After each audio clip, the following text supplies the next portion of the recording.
Early this morning, at 2:56 a.m. local time, an earthquake unexpectedly struck the San Francisco Bay Area, being large enough to be potentially felt by 8.5 million people.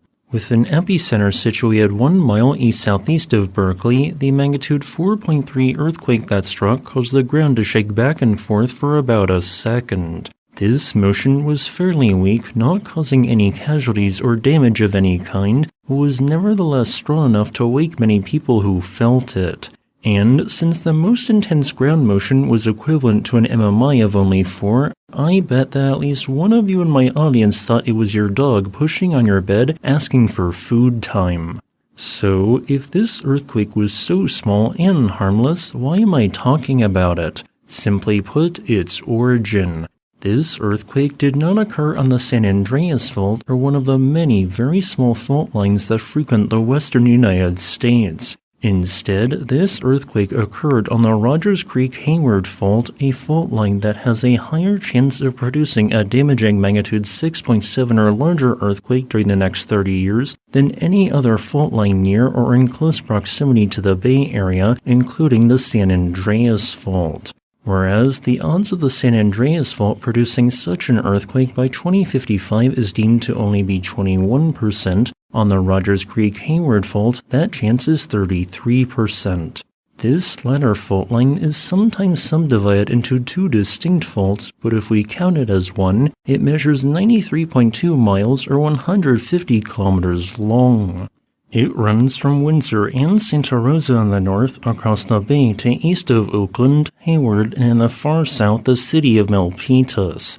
This feature is a right lateral strike slip fault, meaning that its motion is largely horizontal and not vertical, with the right side of the fault line you are looking at moving towards you in an earthquake.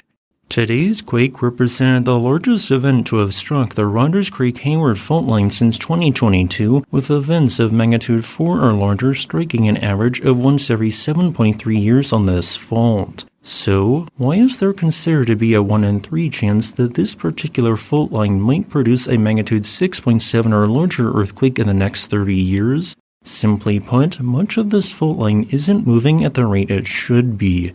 The Rogers Creek Hayward Fault, which accommodates some of the motion from the North American and Pacific plates sliding past each other, should be moving at a rate of 10 millimeters a year. And yet, it is only moving at a rate of 5 to 7 millimeters a year, meaning strain is likely accumulating somewhere, eventually to be released via a moderate, strong, or major earthquake, with this fault line being theoretically capable of producing up to magnitude 7.2 events for a complete rupture of both segments.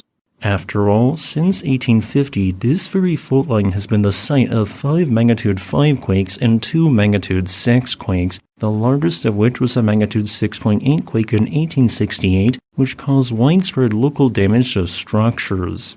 And yet, despite the apparent rate of magnitude 5 or larger quakes on the Rogers Creek Hayward Fault being about once every 25 years, the last such event of that magnitude occurred all the way back in 1898, 127 years ago. Now, am I suggesting that such a larger earthquake is going to be triggered as an aftershock of today's lesser magnitude quake? Nope.